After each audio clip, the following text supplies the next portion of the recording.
দুপুর 2:30 নয়াদিল্লির প্রধানমন্ত্রীর বাসভবনের রোদ কাচের জানালায় রেশ ফেলছে, আর ঘরের ভেতর মোদি হালকা ঝিমুচ্ছেন, হয়তো ঘুমানোর চেষ্টা করছেন। তৃপ্তি দিয়ে পনির, রুটি আর ডালের লাঞ্চটা শেষ করেছেন ঠিকই, কিন্তু শান্তি আসছে না। দেহটা কেদারায় এলিয়ে দিলেও মনটা এলিয়ে দিতে পারছেন না। চোখ বন্ধ করলেই মনে পড়ে বাংলাদেশে আর নেই সেই হাসিনা, শেখ হাসিনা, ভারতের সবচেয়ে বিশ্বস্ত নেত্রী, যিনি নয়াদিল্লির নীতি আর প্রয়োজনে নিজ দেশের জনতার ওপরেই তলোয়ার চালিয়েছেন। মোদি জানেন হাসিনা থাকলে বাংলাদেশ ভারতের পেছনের উঠোন হয়েই থাকত, কিন্তু ইতিহাস যেন তার সামনে এসে দাঁড়িয়েছে আর বলছে সময় বদলেছে। আরেক পাশে কাত হতেই মোদির চোখে ভাসছে আরেকটা মুখ, ডক্টর ইউনূস, যিনি একসময় ক্ষুদ্র ঋণের জনক ছিলেন। আজ সেই মানুষটিই বাংলাদেশের সর্বোচ্চ ক্ষমতায়, এবং আরও ভয়ঙ্কর ব্যাপার, এই মানুষটিই এখন দক্ষিণ এশিয়ার কূটনৈতিক দাবার বোর্ডে সবচেয়ে ভয়ঙ্কর খেলোয়াড়।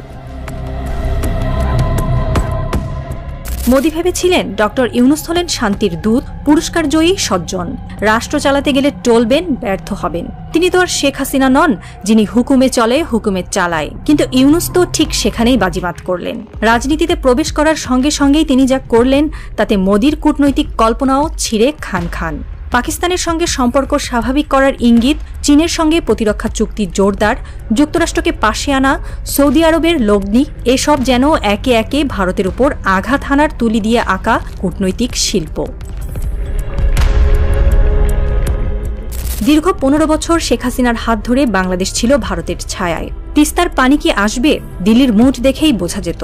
সীমান্তে হত্যা হলেও ঢাকার প্রতিক্রিয়া বরাবরই ছিল 100 বছর পুরনো বটগাছের মতো নীরব। কিন্তু জনগণ সেই নীরবতা আর সহ্য করেনি। বিক্ষোভের আগুনে ভস্ম হয়েছে হাসিনার ক্ষমতা, আর সেই আগুনের ছাই আজ উড়ছে দিল্লির আকাশে। হাসিনা এখন কেবল ইতিহাসের ফেলে দেওয়া পাতা, যেখানে লেখা আছে বিশ্বস্ত দাসীর রাজত্ব কেমন করে পতনের মুখে পড়ে। মোদি জেনে গেছে ইউনূস মানে বাধা, চ্যালেঞ্জ, কূটনৈতিক জুজু। ডক্টর ইউনূস নিজের জায়গা পরিষ্কার করেছেন। বাংলাদেশ ভারতের একমাত্র বন্ধু নয়, বরং এখন তিনি তৈরি করছেন একটি বহুমুখী জোট। চীন, রাশিয়া, যুক্তরাষ্ট্র, সৌদি আরব সবাইকে দিয়েছেন জায়গা, সুযোগ আর কৌশলগত ভরসা। বিশ্বকাপানো ইন্দো প্যাসিফিক কৌশলের অংশ হতে যাচ্ছে বাংলাদেশ। পাকিস্তানের কাছে 1971 সালের গণহত্যার জন্য ক্ষমা ও ক্ষতিপূরণের দাবি করে ইউনূস ভারতকেই চাপে ফেলেছেন। একদিকে ইসলামাবাদ, অন্যদিকে বেইজিং, এই জোড়া ঘুঁটি দিল্লির কূটনীতিকে বেকায়দায় ফেলছে। Stockholm international piece research institute বলছে, বাংলাদেশের 70% সমরাস্ত্র এখন চীন থেকে আসে। একের পর এক যুদ্ধজাহাজ, মিসাইল, রাডার, এইসব এখন শুধু প্রতিরক্ষা নয়, বরং একটি বার্তা, আমরা প্রস্তুত, শুধু নির্ভর করব না। চীনের সঙ্গে সামরিক ঘনিষ্ঠতা ভারত মহাসাগরের ভারসাম্য বদলে দিচ্ছে। ইউনূসের নেতৃত্বে বাংলাদেশ এখন একটি আঞ্চলিক হাব, যেখানে শুধু চীনের প্রভাব নয়, যুক্তরাষ্ট্রেরও অংশগ্রহণ বাড়ছে। সৌদি আরব চাইছে ঢাকায় অর্থনৈতিক জোন। আর এইসব ঘটনায় মোদির চোখের তলায় কালি পড়ছে দিনকে দিন। তিস্তার পানি নেই, সীমান্তে গুলি চলে, এনআরসি, সিএএ এর কারণে লাখো বাঙালির নাগরিকত্ব প্রশ্নে পড়ে। সব মিলিয়ে ভারত বিরোধী মনোভাব ছিল জমাট। শেখ হাসিনার ভারতপন্থী নীতি সেই রাগকে রূপ দেয় বিস্ফোরণে। আর ইউনূস এই ক্ষোভকে পুঁজি করে রচনা করছেন গণতান্ত্রিক কূটনীতির নতুন অধ্যায়। ইউনূসের পদক্ষেপগুলো কেবল চীন বা পাকিস্তান নয়, বরং মধ্য এশিয়া থেকে পশ্চিমা জোট সবার জন্য উন্মুক্ত। ভারত মহাসাগর ঘিরে তৈরি হচ্ছে এক নতুন বলয়, যেখানে বাংলাদেশ একমাত্র সেতুবন্ধন। শুধু ক্ষমা নয়, পাকিস্তান থেকে ক্ষতিপূরণের দাবিও মোদির মাথা ব্যথার কারণ। কারণ এই দাবি ঐতিহাসিক হলেও তার রাজনৈতিক অভিঘাত বর্তমান। পাকিস্তান যদি বাংলাদেশের চাওয়া মেনে নেয়, দুদেশ আরও কাছাকাছি চলে আসবে, ঐক্য বাড়বে।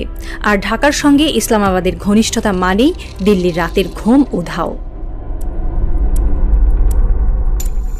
নয়াদিল্লির বিকেলটা আজ একটু বেশি নির্জন। প্রধানমন্ত্রীর বাসভবনে ছড়ানো গোয়েন্দা রিপোর্টগুলো আর ঠান্ডা হয়ে যাওয়া এক কাপ চা মোদিকে মনে করিয়ে দেয়, শক্তি শুধু মাটির ওপর দাঁড়ানো সৈন্য দিয়ে আসে না, কখনো কখনো সেটি আসে একজন প্রফেসরের নরম হেসে চালা কূটনৈতিক দাবার ঘুঁটি থেকে। ডক্টর ইউনূস এখন আর শুধু নোবেলজয়ী অর্থনীতিবিদ নন, তিনি একজন রাজনৈতিক থ্রিলারের নায়ক, যার প্রতিটি পদক্ষেপ বদলে দিচ্ছে দক্ষিণ এশিয়ার শক্তির মানচিত্র। আর শেখ হাসিনা, তিনি এখন শুধু এক পরাজিত অধ্যায়ের নাম, যার পতনের গুঞ্জনই এক দেশের ঘুম কেড়ে নিয়েছে, আরেক দেশের চোখ খুলে দিয়েছে। এই খেলায় জয়ী হবে কে? ইতিহাস বলছে, যে খেলোয়াড় চাল নয় চক্রান্ত বোঝে, সেই শেষ হাসি হাসে। এখন সেই হাসির প্রস্তুতি নিচ্ছেন ঢাকায় বসা একজন প্রফেসর। আর দিল্লিতে বসে প্রধানমন্ত্রী মোদি বুঝতে পারছেন, ঘুম আর এই জীবনে নাও ফিরতে পারে।